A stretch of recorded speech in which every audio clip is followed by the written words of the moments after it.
Hey everybody, it's Jason with the Boardgame Mechanics, and today we're going to take a look at a game called Valley of the Kings: Last Rites.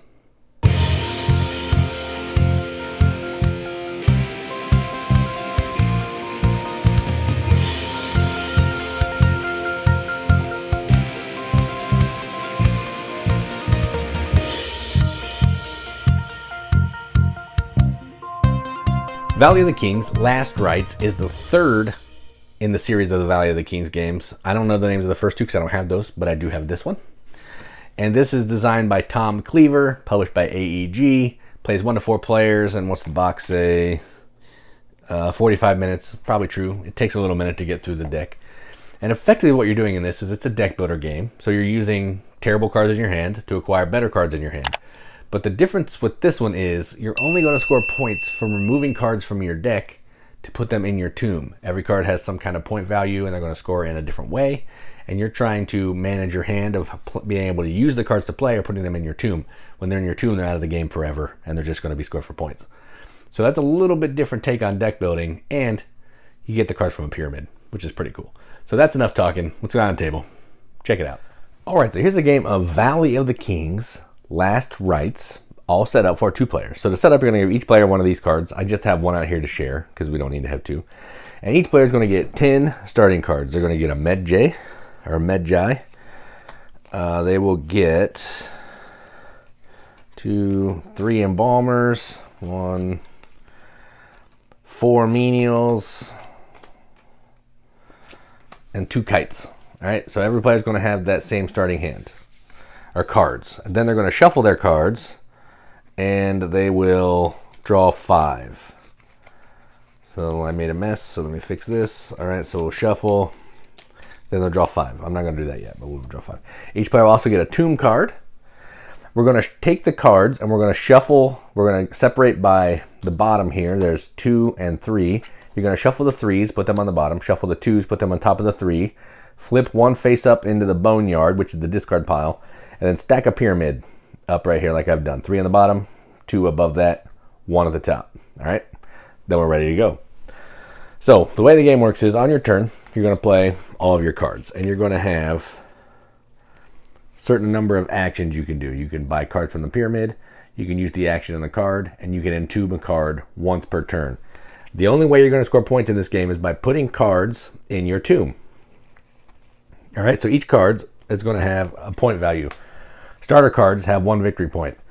They go in your tomb. They're just worth 1 point. No ifs, ands, or buts. Done. There are some unique cards, which are going to be purple. They have different names. They have certain point values as well. The rest of the colors, you're going to get points based on the different cards in the color. So if I had these 2 cards in my tomb, there's the Priest of Sobek and the Priest of Anubis, it would be 2 cards, 2 different ones, and they would be that squared, which means that number times itself. So if I had these 2 cards on the tomb, they'd be worth 4 points. So the more different cards of each color you're going to get, the more points you're going to get. And you can see at the bottom, Artisans 8. There's 8 different ones in this set. So if I get all 8 of those in there, 64 points. It's not bad. All right, so you're trying to get cards in your tomb to score points, but once they're in your tomb, they're basically out of the game and you can't use them anymore. All right, so I'm going to, let's see, let's start this. Let's do,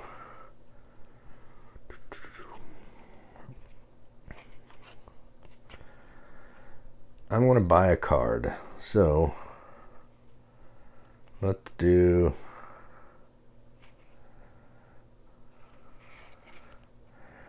I'm just going to buy a card. I'm not going to use the abilities on any of my cards. I'm not going to entomb anything. I have 5 gold, and the gold value is in the scarab there. So I think I'm going to buy, all right, I'll use 4 of them. So let's do, I'll do these, use these 4, and I'm going to buy Priest of Sobek. When you buy a card, it goes into your discard pile. Then all the cards you use to buy the cards go in the discard pile, and then I have this card left. And then if you buy a card from the bottom, the pyramid immediately crumbles, which means anything above it will come down. If there's a choice of what can come down, the player who crumbled it gets to pick. And then I can sacrifice a card in the pyramid or in my hand, or refill the pyramid. And I think I'm going to sacrifice a card. This one shouldn't be in there yet. That's a 3. I missed it. Thought I separated them all out, sorry. And I will sacrifice this one. So this is going away. This will crumble, and that's my turn. So I bought a card, I used the ability of a card, and that's it. Then at the end of my turn, I discard all my cards, then I'm going to refill the pyramid. So I'll start from the bottom up to refill. And then it's the other player's turn. Now I've drawn up to 5 cards that are right there. All right. So then this player, they have draw their cards. And they have a similar hand. There's not a lot that goes on at the beginning. But I think I'm going to do this. I'm going to play this. I'm going to sacrifice the Medjay, which means sacrifice means put it in the boneyard. I'm going to discard 4 cards. So I'm going to discard these 4 cards. They're not out of the game. They're just getting discarded. All right. And then I'm going to take a card. Any card that I want from the pyramid. And I think I'm going to take this one because it is at the top. It's hard to get. It's expensive, but it's worth 3 gold. So I take that card. All right. Then I discard all my cards. I already did that. Draw back up to 5. Refill the pyramid. Done. Now we have our first unique card. They're purple. They say unique at the bottom, and they have a point value. All right, back to me. I am going to, I never use these cards. So I'm going to, for my free entombing, I'm going to take this kite. I'm going to put it in there. I never use it. It's like turning a card face down. I don't care. All right, and then I'm going to, I'm going to spend these 4 gold. So they go in my discard pile. And I'm going to take the Weaver here.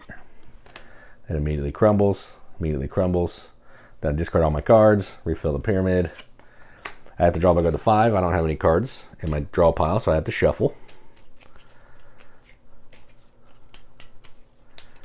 And then I can draw 5 on my turn. I'm not going to do that unless I need to, but that's fine. All right, now this player, they have 5 cards left. And they're going to have all starting cards again. And let's see, let's do...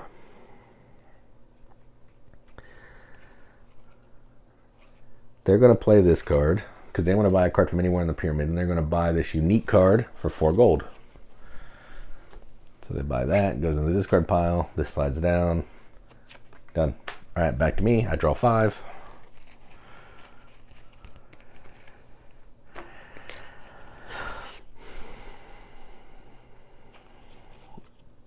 All right, so I have 6 gold in my hand. Dang. All right, I want this card, so I need to buy a card anywhere. I want to play this card. Buy a card from anywhere in the pyramid. I still have 5 gold, and I'm going to buy... Oh, I guess I don't need to buy that. I don't need to play that. Just kidding. So I'll keep this one behind. I'm going to play this one later. So I have 5 gold. I'm going to buy the Priest of Thoth, because I have a green card already, and I want that. Then this is going to crumble. This is going to crumble. Then I can sacrifice a card in the pyramid or in my hand, and I think I want to do that. So I'm going to sacrifice this one. Boneyard. All right. Refill. I would discard all my cards. Done. All right. Then this player, they would need to draw. They don't have a draw pile.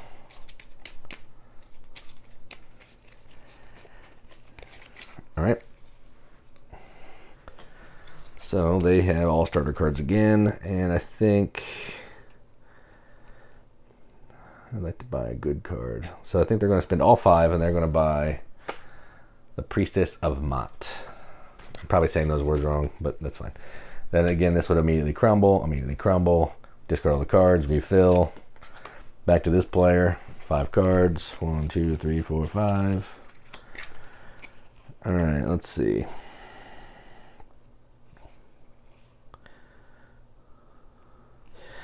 I'm going to sacrifice the Medjay. And I'm going to take a card.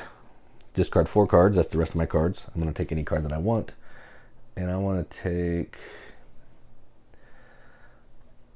this one. And it crumbles. And that's my turn. I'm done. All right, back to this player. They'll draw 5. All right, and then they are actually going to, for their free tombing, they're going to entomb the astrologer. I bought it just so it could be entombed. So now that's worth 2 points, I think. It's at the bottom of that. You always keep your cards out and splayed so people can see them. And then, I don't want to do that. So I have 6 that I could buy cards with. And I think I'm going to buy this one for 3. So that means this one comes down. This one comes down. Then for my other 3, I will buy the carpenter. All right, done. Done. All right, again, and that's how the game's going to keep going. And the game is going to end when all 3 of these conditions have been met. When, let me look in the book. I always forget. Oh, there it is. No cards are left in the stock, which this is the stock draw pile. All cards, or no cards are left in the pyramid, so once the pyramid's empty. And all players have taken the same number of turns. So this player started. If all those things happened, that player would still get 1 more turn. Then you're going to score your cards in your boneyard. So you're going to look at the starter cards will be worth their points. The unique cards will be worth their points. And then you're going to count up the sets of different cards. So if both of these were in the boneyard here, let's say both of these were in my tomb, I would have 1 plus 4, because 2 times 2, I'd have 5 points in my tomb. All right, so you're going to just square, means that number times itself of all the different cards of all the different colors. Gray and purple are worth the points that are printed on them. And then whoever has the most points after all that is the winner. And that is how you play Valley of Kings Last Rites. Let's go up the top, see what you think about it. All right, well, that was Valley of the Kings Last Rites. So you saw the components. They're cards with art, text, points, how many they're going to score, and all that kind of thing. Gold value. That's it. I'm not going to show you that too much. They're a light linen finish. They're not great cards, but they're better than most. So there is that.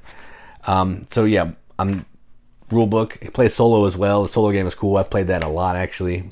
I played solo more than I've played multiplayer, but I don't remember it a ton because I haven't played it in a long time, and I just played a multiplayer game not that long ago. So I'm only going to talk about that. So this is one of those little AEG games. The box, this is the whole entire box, tiny. The box was little. We went to an Origins or something, and we've got a whole bunch of these games. They were like $4 or $5 a piece. We buy every single one of them just because $4 for a tiny game of just cards, and we love them. I've done a couple other ones on the channel, but this is one that I've had for a while. I like it, and I just haven't covered it. So I thought, how about now? Now's a good time. So this is just it's a deck builder. So you know, like I said up at the beginning, you have 10 or 12, in this case 10, not so great cards, but they're effective enough to get you to be able to get other cards to put in your discard pile. When your deck runs out, you shuffle and you have those cards able to use. But this one's a little bit different. One, because you're pulling from that pyramid, which is really cool and thematic because we're in Egypt, pyramids. But yeah, other than that, it could just be a row. But I like the pyramid. And then you're trying to balance when are you going to put cards from your hand into your tomb, because that's the only way you score points. In a lot of deck builders, you know, I buy a better card and it has a point value, an inherent point value, like Clank, for example. I'll go buy like at one of the gems. It could be worth 7 points. It doesn't do anything for me, but just for the purpose of buying it, I have 7 points. And this one, I may buy a unique card that's worth 6 points, but until I get it in my tomb, it's not worth any points. So I'm trying to balance the power of the card, playing it throughout the game, to when I'm going to put it in my tomb. Because you can only do one card as an action to put in your tomb per round, but you have other cards that let you do that. So one time you're allowed to do it without using any other cards. Other times you can use abilities on cards, put cards in the tomb. So it's just a balance, a hand management type thing, trying to make sure you have more cards in your tomb than your opponent, collecting different sets. That's it. So deck building with a really cool point scoring system. I really like it. It's fun to me. So yeah, I haven't played the other two. I think they're similar. I know the other two have a different starting deck. Like they came with the same cards in both those sets to start. This one has a different one, I believe. I could be wrong. Again, I only know this one. But again, it's going to play the same. You're going to have the pyramid, trying to entomb some stuff. Just different powers and abilities on cards. So yeah, I really like this. I like deck builders. I like deck builders that I can play solo. And I like the Egyptian theme. That's cool to me. So I'm going to give this a BGG Accept the Seal. This is going to get a 7.5 out of 10 on BGG, which is a 3.75 out of 5 wrenches on an arbitrary wrench scale. That means absolutely nothing but we like to give it the games that we enjoy, and that's what I am going to do. So that is Valley of the King's Last Rites from AEG. I'm Jason with the Board Game Mechanics, and as always, keep gaming.